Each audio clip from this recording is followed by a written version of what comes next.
little backyard has changed so much from when we first moved 3 years ago. I thought I would bring you all along and show you how we've transformed our backyard into a little cottage garden where we love to spend all our time now.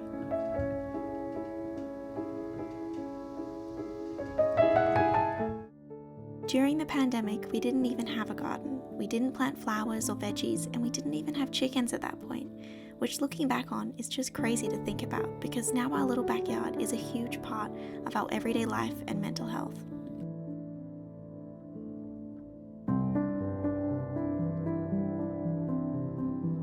The first thing we did in the backyard was start a victory garden for a 1940s housewife challenge I did midway through 2021. It was a tiny little garden. I didn't know much about growing vegetables. We sowed some lettuce and spring onion seeds, which didn't end up being highly successful with slightly bitter and pale looking lettuce, and the spring onions didn't thrive well in that garden area. We kept our chickens in a chook pen we made with a dog kennel as their house, which is hilarious looking back on, but it was all we could afford at the time. We eventually upgraded the chicken's house to something larger and more suitable. We were having extremely wet weather at the time, so the pen turned to a muddy mess.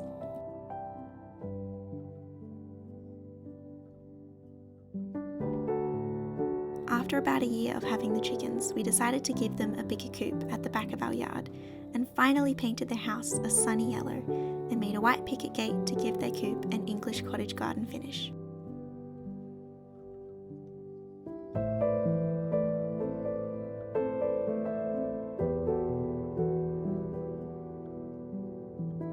About a year ago, we built our first proper garden bed and planted potatoes, herbs, carrots, beetroots, and strawberries.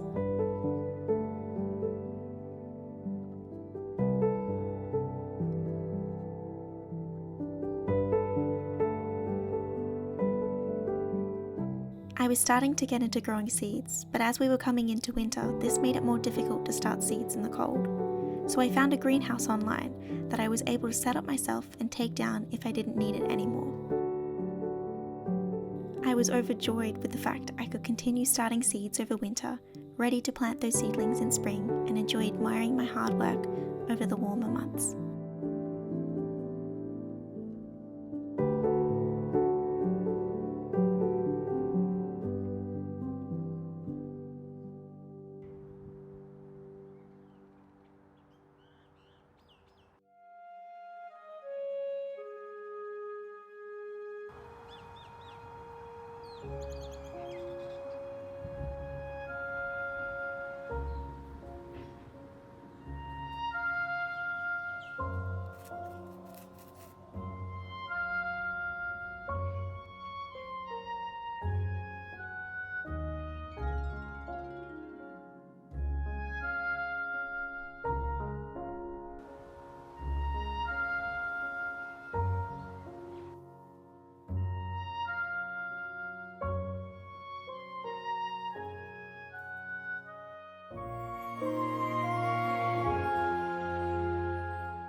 We added another garden bed on the other side of the backyard where the chook pen used to be. The grass took a long time to grow back because the dirt was so compacted from the extremely wet weather and constant walking on the area.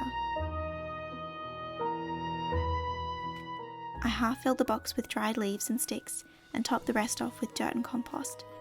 This means you don't have to spend a lot of money on soil to fill the whole garden bed from bottom to top.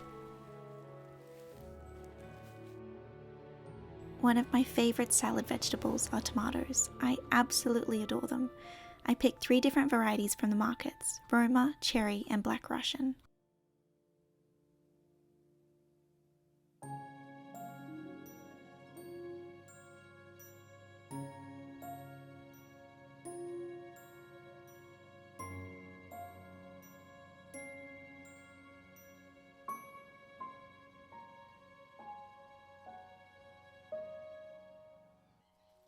There have been cheeky little mice wriggling through the netting and pinching tomatoes, but we are still lucky to be harvesting around 4 to 5 tomatoes each day.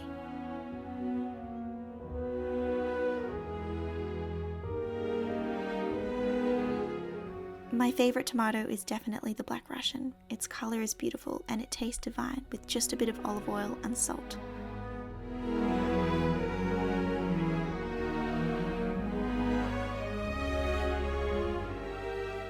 One of the mice got into this one, but instead of throwing it out, I thought I would try out fermenting some of the Black Russian variety to save the seeds and dry out for later in the year to start in the greenhouse.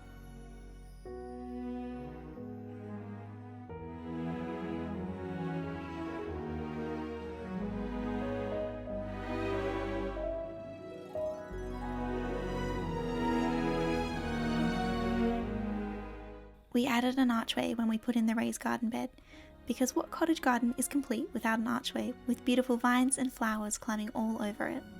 I haven't grown anything on it yet, but I was thinking maybe an evergreen star jasmine so it will smell beautiful and look lovely even through winter.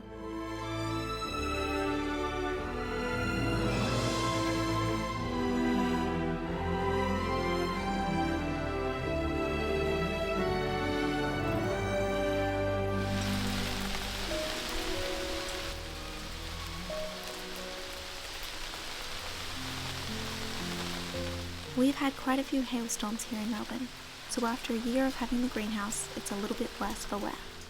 Our greenhouse here has lasted a very long time, over a year, but it's now starting to bear the signs of weather damage, sun damage. The zip is coming away from the plastic. It's got hail marks all over the top, which means I think it's time to upgrade the greenhouse. This was always meant to be a temporary greenhouse. It was meant to take me through a couple of winters, but unfortunately it's only lasted one winter. The idea I have for the greenhouse is to make it out of old windows. So to use recycled materials and piece it together. I've seen some beautiful photos on Pinterest and I'd like to use that as inspiration and build a beautiful new greenhouse, roughly about the same size, maybe a little bit bigger, and create that so it's ready for our winter coming up midway through the year. And then I can start all my seeds in there and have a proper pavement base in the bottom of it, because at the moment the grass is really overgrown and it's not a proper official greenhouse setup. So it'll be nice to have a proper layout and have a beautiful glass greenhouse made out of recycled materials. I was also thinking about creating a video in making our DIY greenhouse, so if you're interested let me know, because I think that'll be a really fun project and I can't wait.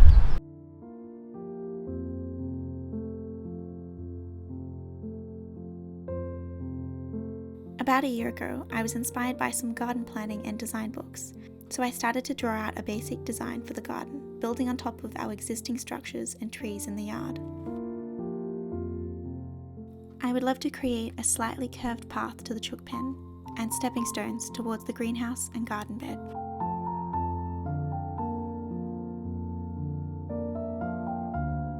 I'd like to widen our little path that runs along the back of the house, so it's a bit more of a courtyard where we can sit and relax. Then at the side of the house we will have the arch covered in beautiful flowers and 2 garden beds on either side. I want to add in a couple of steps towards the clothesline as the ground slopes upward. I thought I could make that a feature and grow some flowers and small plants to frame the steps on each side. This year I have also started my very first garden planner, which is very exciting. I can write down month by month what garden projects I want to tackle, what seeds I'm going to start, when to harvest certain vegetables, and a wish list for things that I'd love to have in the garden. For example, I love hydrangeas, and I would love to create a DIY greenhouse before winter begins.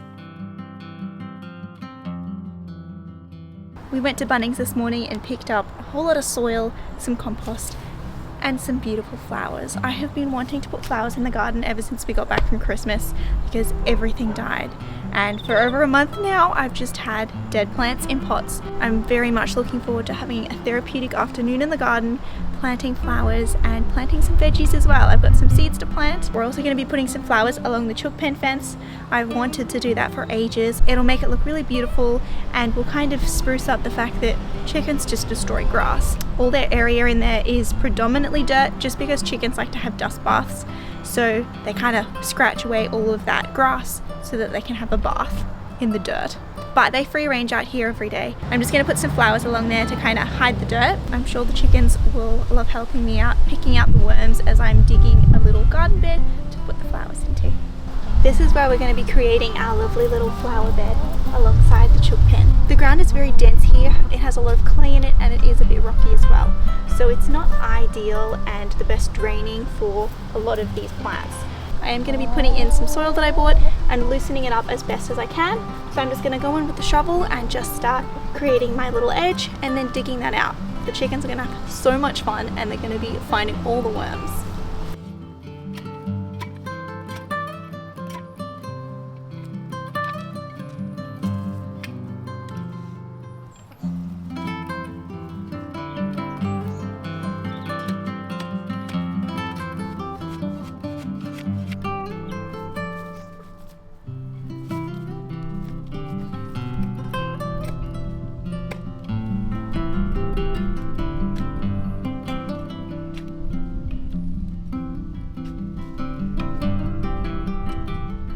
To put the little buggers back in their pen as they were making too much of a mess out of the garden, but I still fed them worms and grubs through the fence.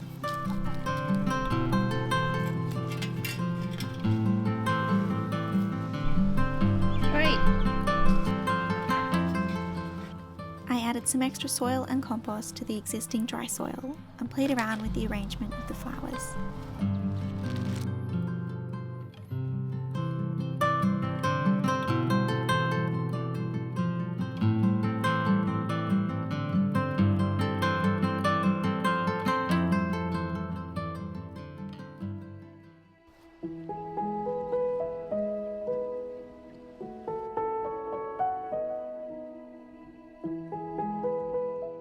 I watered them with a nutritious seaweed solution, which just does wonders to help nourish plants, flowers, and veggies. I still have yet to plant flowers on the other side, and I know it will look so beautiful when it's all done.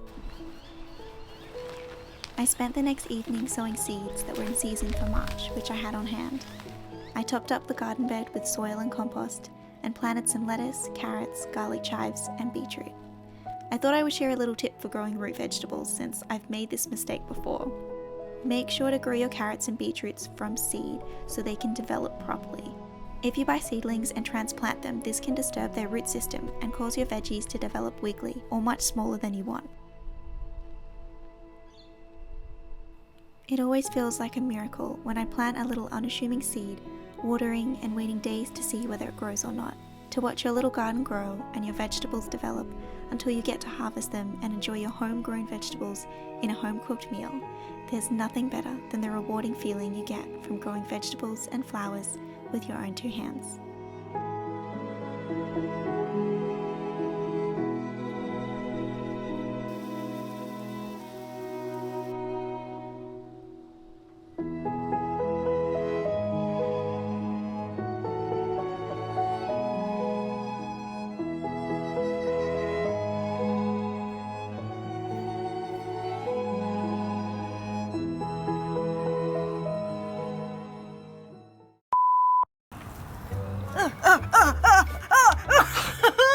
I just touched the weird squish.